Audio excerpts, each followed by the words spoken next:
Assalamualaikum warahmatullahi wabarakatuh. Nama saya Ruman Abiati Fitria. Saya dari Fakultas Ilmu Kesehatan Universitas Ma'arif Hasyim Latif Sidoarjo, Prodi D3 Teknologi Laboratorium Medik. Di sini saya akan mempresentasikan review artikel yang saya tulis dengan judul Gambaran trombosit pada darah vena menggunakan antikoagulan ekstrak etanol akar mangrove Rhizopora apiculata dan darah vena K3DTA yang langsung dibimbing oleh Ibu Hajati Sundari, Sarjana Kesehatan Masyarakat Magister Sains. Yang pertama, pendahuluan. Trombosit merupakan salah satu komponen darah yang berperan dalam menghentikan perdarahan dari pembuluh darah yang terkena cedera. Trombosit memiliki peran penting dalam hemostasis dan koagulasi. Proses koagulasi dapat dihentikan dengan pemberian antikoagulan. Antikoagulan merupakan salah satu zat yang berperan untuk menghentikan pembekuan darah yang sering digunakan di laboratorium klinik untuk suatu pemeriksaan. Contohnya seperti pemeriksaan hematologi yang sering diminta untuk menegakkan diagnosa atau memfollow up suatu penyakit. Bahan pemeriksaan yang biasa digunakan yaitu diambil dari darah vena dengan pemberian antikoagulan. Antikoagulan yang biasanya digunakan yaitu K3-EDTA yang memiliki kelebihan pada kandungan zat aditifnya yang bisa menghambat agregasi trombosit. Selain K3-EDTA, beberapa bahan alam dapat dijadikan antikoagulan, seperti penelitian yang dilakukan Robert Tankrey menyebutkan bahwa pada ekstrak mangrove jenis Aegiceras corniculatum memiliki aktivitas antikoagulasi pada darah manusia dengan dilakukan uji fitokimia yang mengandung flavonoid yang diduga dapat mencegah agregasi trombosit. Mangrove Rhizopora apiculata sering digunakan oleh masyarakat pesisir sebagai obat tradisional untuk menjaga kesehatan atau juga mengobati suatu penyakit seperti disentri. Oleh sebab itu, dirasa penting untuk mengeksplorasi kandungan metabolit sekunder yang ada pada Mangrove Rhizopora apiculata agar dapat menjadi inovasi baru pada bidang kesehatan khususnya laboratorium dan menambah nilai estetika pada Mangrove Rhizopora apiculata. Selanjutnya, metodologi penelitian.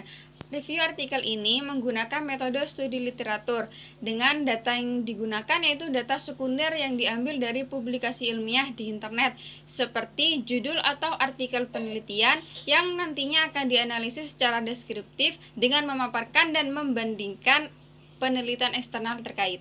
Selanjutnya, hasil dan pembahasan. Yang pertama akan membahas potensi Mangrove Rhizopora apiculata. Salah satu penelitian menyebutkan bahwa ekstrak batang Rhizopora apiculata memiliki kemampuan untuk menghambat pertumbuhan bakteri patogen Ahydrophilia.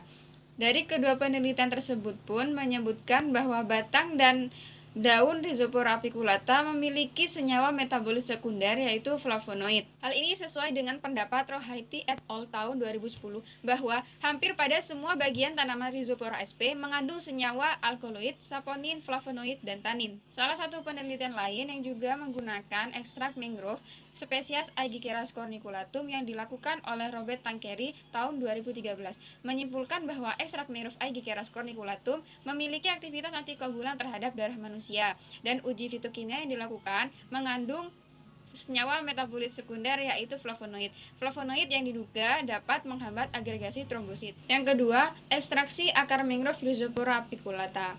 Ekstraksi sampel dilakukan dengan beberapa tahap. Sampel akar yang diperoleh dicuci lalu dikeringkan di udara terbuka, kemudian dipotong untuk memudahkan penghalusan. Diperoleh sampel berbentuk serbuk. Metode ekstraksi yang dapat dilakukan yaitu metode maserasi dengan pelarut etanol 96%. Pada tahap ekstraksi ada beberapa pelarut yang dapat digunakan seperti metanol, heksan, dan etil asetat. Sampel serbuk yang diperoleh ditampung dalam wadah kaca. Dalam 3 hari perendaman didapatkan 2 lapisan atas dan bawah.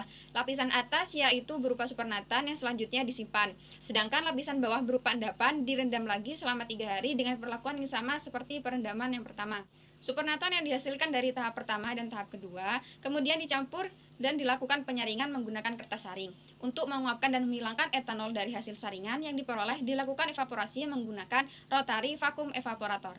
Uji fitokimia dilakukan untuk menentukan kandungan senyawa metabolit sekunder yang terkandung dalam Mangrove Rhizopora apiculata. Seperti uji fitokimia yang dilakukan oleh Robert Tankrey tahun 2013 pada Mangrove Aegiceras corniculatum, menyebutkan bahwa mangrove tersebut mempunyai kandungan flavonoid. Menurut Rahmania et al. 2018 menyebutkan bahwa pada daun dan akar mangrove Rhizopora apiculata memiliki kandungan flavonoid. Begitu juga menurut Haryanto dan Alfa 2019 menyebutkan pada daun Rhizopora apiculata mengandung flavonoid. Hal ini sesuai dengan pendapat Rohaiti et al. Tahun 2010 bahwa hampir semua pada bagian tanaman Rhizopora sp mengandung senyawa alkaloid, saponin, flavonoid, dan tanin.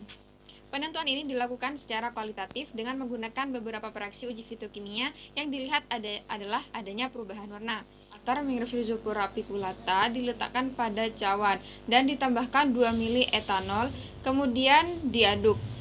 Setelah itu ditambahkan dengan serbu Mg 0,1 gram dan 3 tetes HCl pekat. Terjadinya warna jingga hingga merah menunjukkan adanya flavonoid. Yang keempat, pengujian sampel. Ekstrak etanol akar mangrove Rhizopora apiculata dilakukan tes pendahuluan untuk mengetahui kadar seimbang dengan darah. Tes ini dilakukan dengan memberikan ekstrak pada 1 ml darah, dimulai dari volume 10 sampai 120 mikroliter untuk menghitung lama pembekuan digunakan bantuan stopwatch dan dihentikan ketika darah menunjukkan tidak adanya aktivitas pembekuan. 10 mikroliter adalah pemakaian K3DTA pada 1 ml darah. Dan 120 mikroliter adalah pemakaian ekstrak mangrove Aegyceras corniculatum, penelitian yang dilakukan oleh Robert Tankeri pada tahun 2013. Penelitian lain pun menyebutkan bahwa 0,1 mg ekstrak etanol daun kajajahi telah dapat dipakai menjadi antikoagulan. Soleha et al. Tahun 2015. Dan penelitian lain juga ada yang dilakukan terhadap potensi antikoagulan sari bawang putih oleh Rahmawati et al. Tahun 2018 menyebutkan bahwa pada 100 mikroliter sari bawang putih sudah bisa menjadi antikoagulan. Dari penelitian tersebut dapat dikatakan bahwa penggunaan volume ekstrak atau sari bahan yang digunakan untuk antikoagulan jauh dari volume K3DTA serta dapat diasumsikan pada ekstrak etanol akar mangrove Rhizopora apiculata volume yang dapat dipakai sebagai dosis antikoagulan agar darah tidak membeku tidak lebih dari kisaran volume 120 mikroliter yang digunakan pada penelitian sebelumnya dan tidak akan kurang dari volume penggunaan K3DTA. Terakhir adalah gambaran trombosit. Gambaran trombosit dilihat dengan menggunakan apusan darah tepi. Pembuatan apusan darah tepi yaitu dengan meneteskan 1 tetes darah pada gelas objek, kemudian dihapus dengan cover gelas dengan kemiringan 30 derajat menghasilkan bagian apusan darah yang tebal dan tipis. Pada bagian tipis inilah terdapat counting area, yaitu area yang digunakan untuk mengamati sel-sel darah, di mana pada area ini normalnya sel darah tersebar secara merata, tidak menggerombol.